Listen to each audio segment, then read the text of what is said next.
Last month, I was featured on the podcast Psychology After Dark, and I wanted to share it with the listeners of Brains Byte Back as we discuss the moral and ethical implications of dark web markets.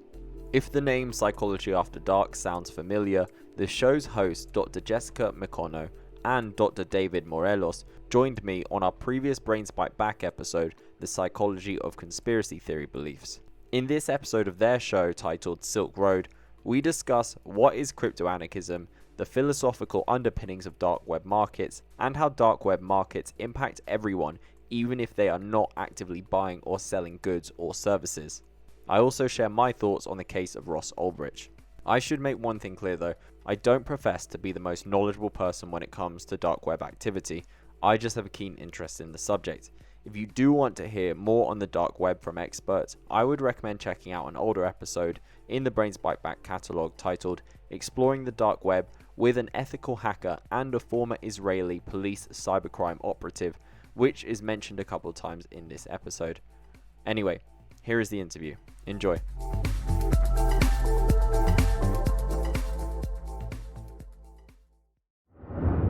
Hello, and welcome to Psychology After Dark, the podcast where we explore the dark side of the human condition. We're your hosts, Dr. Jessica Micono and Dr. David Morelos. And today we have a special guest joining us for part of the episode. He's the host and creator of Brains Byte Back, which is a podcast that discusses issues related to technology and psychology. His name is Sam Brake Guia, and we met Sam a while back. He was gracious enough to have us on an episode of his show where we discussed conspiracy theories. We invited Sam to be on our podcast since this topic is directly related to technology and psychology, and we knew he would have a lot to contribute. So without further ado, let's get to our discussion with Sam Brake Guia. Hi, Sam. Thanks so much for joining us. We love Brains Byte Back, so it's really exciting for us to have you here to talk with us about the Silk Road.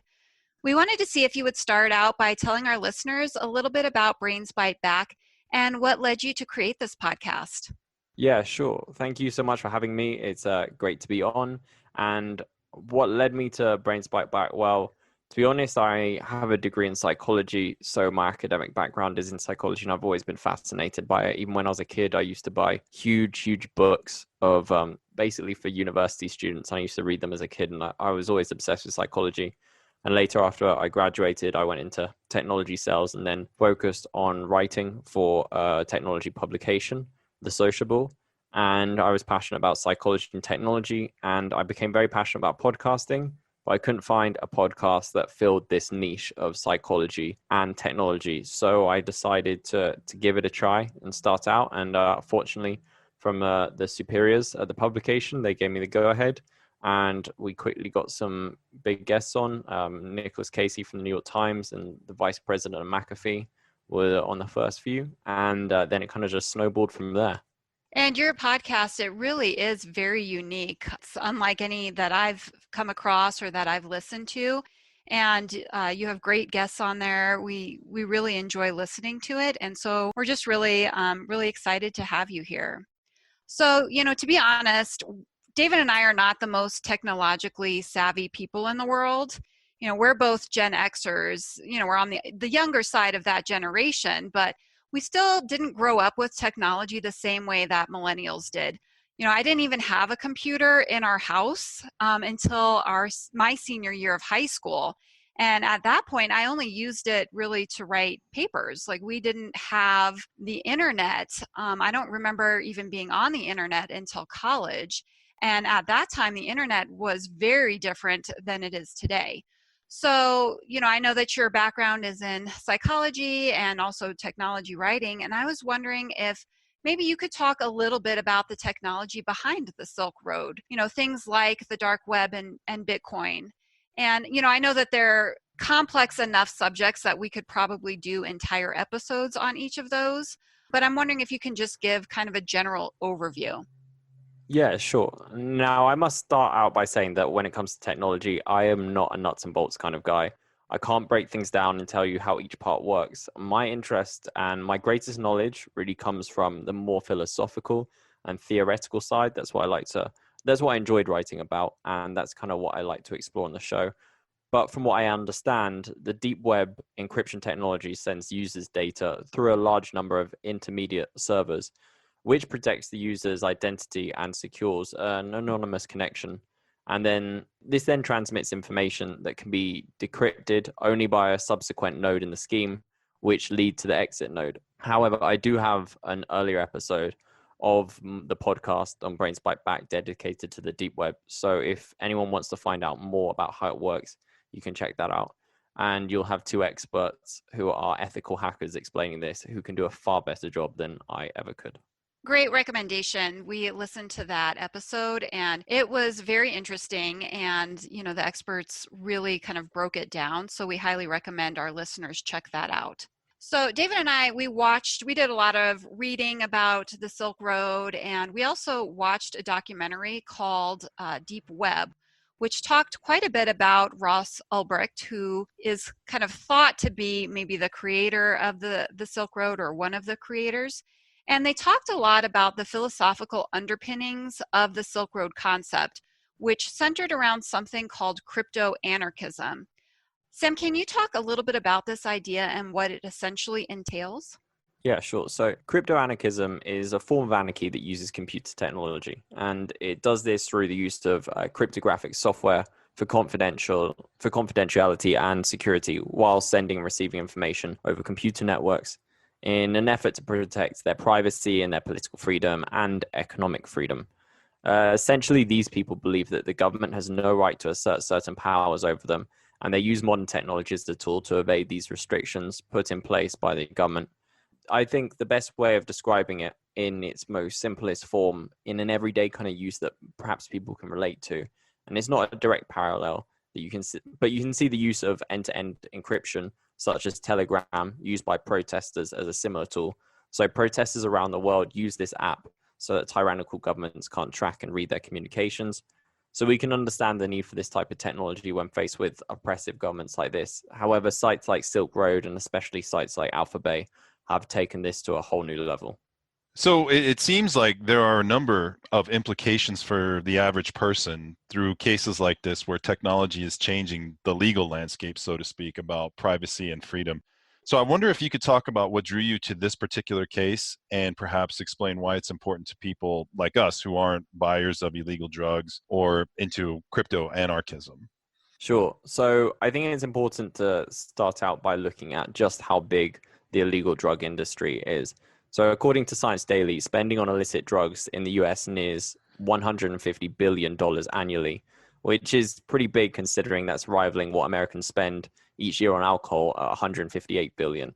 So whenever you have such a large amount of money that is spent on anything, it can have a huge impact on the wider economy and global politics.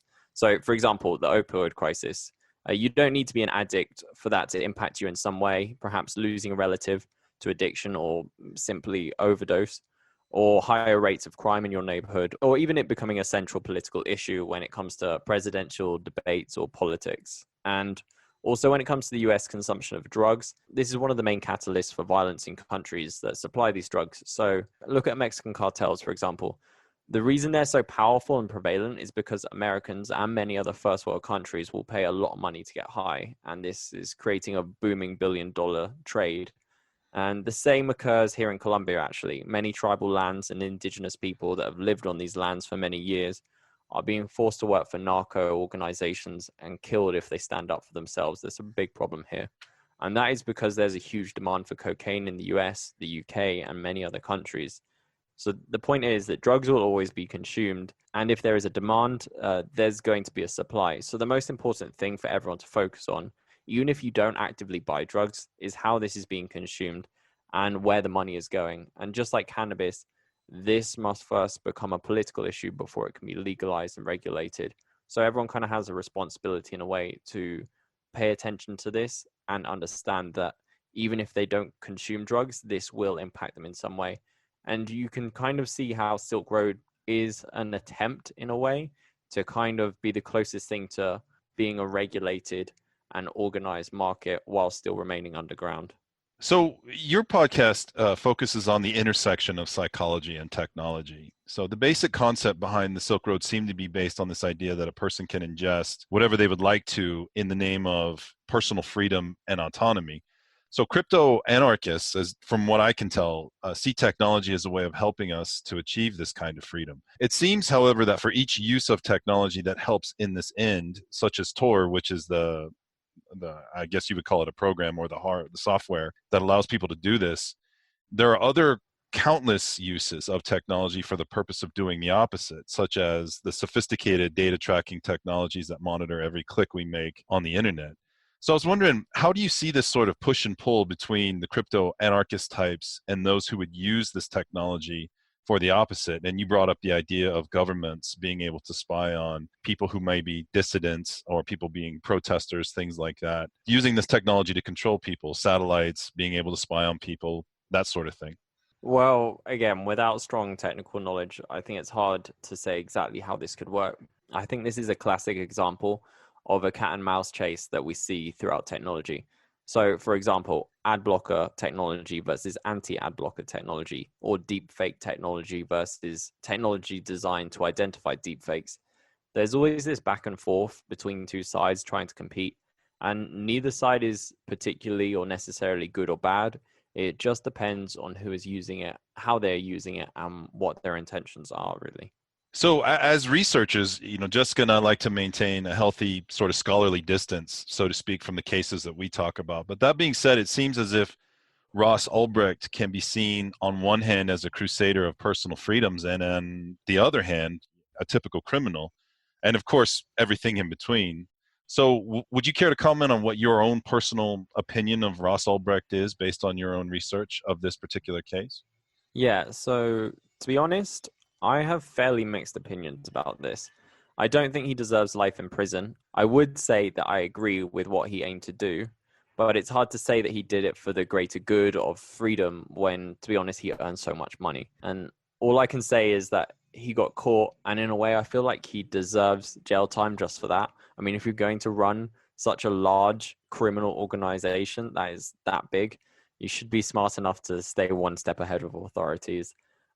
So that's kind of like a fair punishment in that sense, but not life in prison. However, some do say that he's not necessarily the brains of the operation, but instead the fall guy.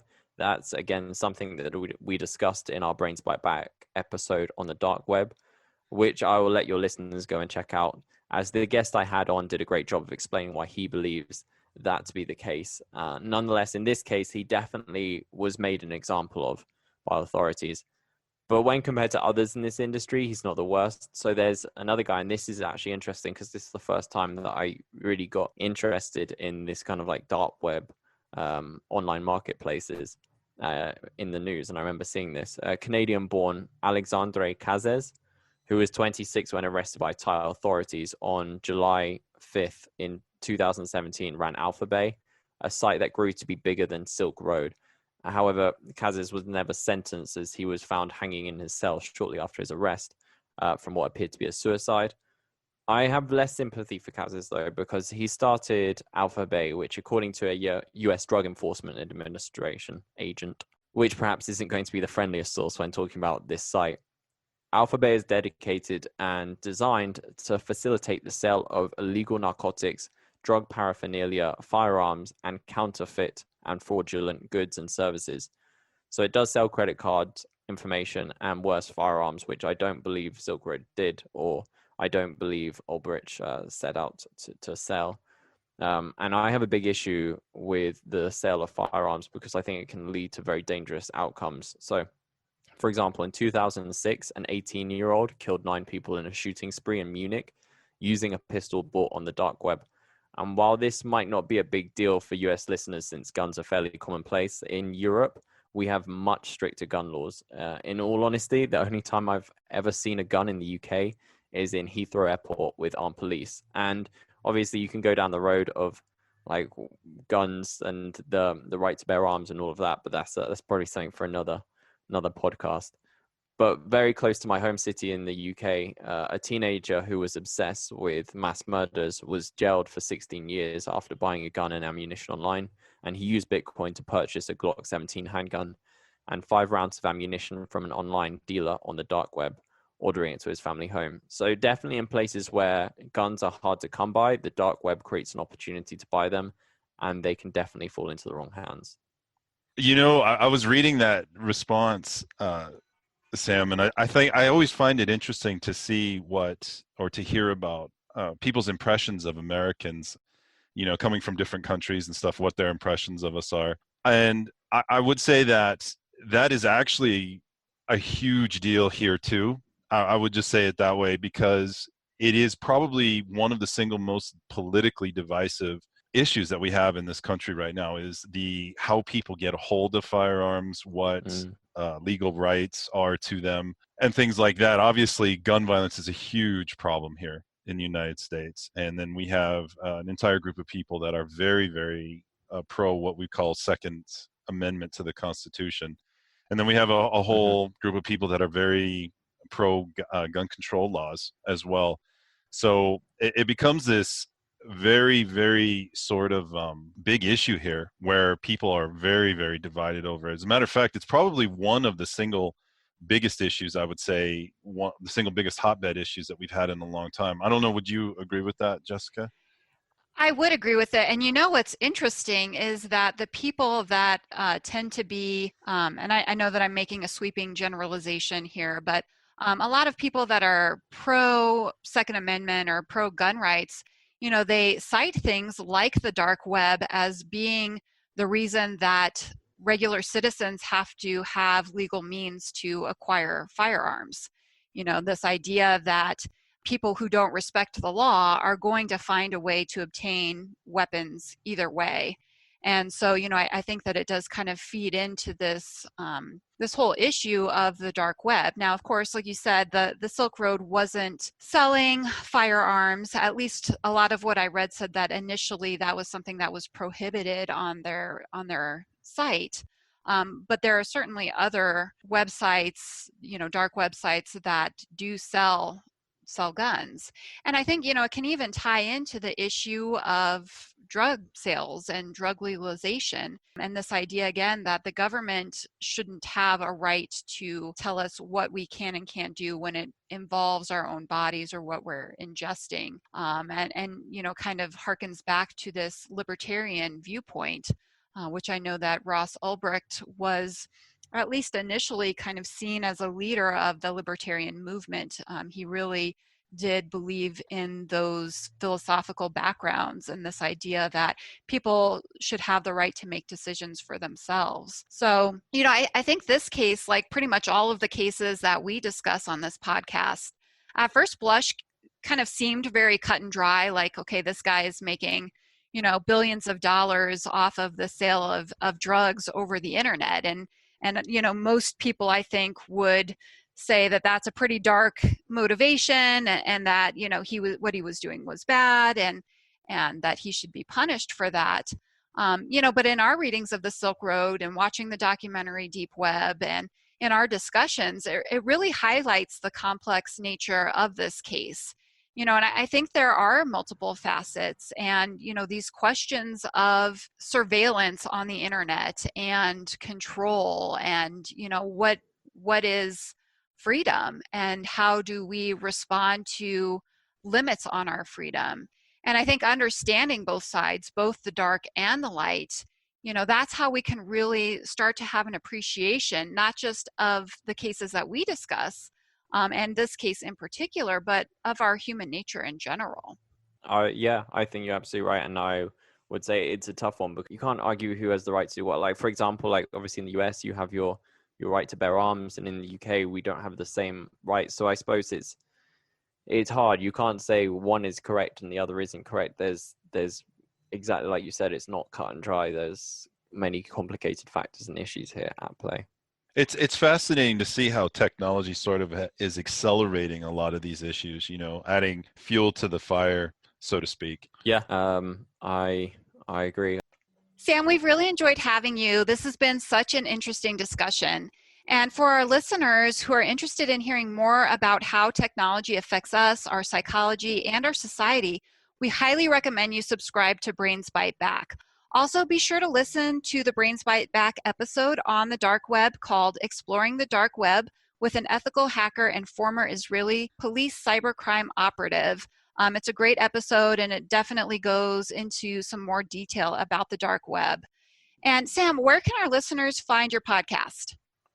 They can go to any of their favorite podcasting platforms or the usual places. And on top of that, they can find us on YouTube. So we are under The Sociable. So if they search Brains Byte Back on YouTube, they will find our episodes, and they can subscribe to our YouTube channel, which is The Sociable. And they can also follow us on Twitter at The Sociable. Great. Well, thank you so much for joining us for this episode. The pleasure was all mine. Thank you so much, folks. Great talking to you, Sam. That is the end of today's show. Thank you so much for listening. If you like this and you want to hear more episodes just like it, then follow and subscribe to Brains Byte Back wherever you get your podcasts. We are also available on YouTube under the channel of our publication, The Sociable. Just search Brains Byte Back and you will find all of our episodes there. We really love hearing from you, so leave us a review on iTunes and on other podcasting platforms to let us know what you think, and we'll give you a shout out on the show. You can also reach out to us on Twitter at @thesociable. And finally, go to sociable.co where you can find all our episodes and plenty of articles on topics just like this. Thanks again for joining us, and until next time, stay healthy and stay safe.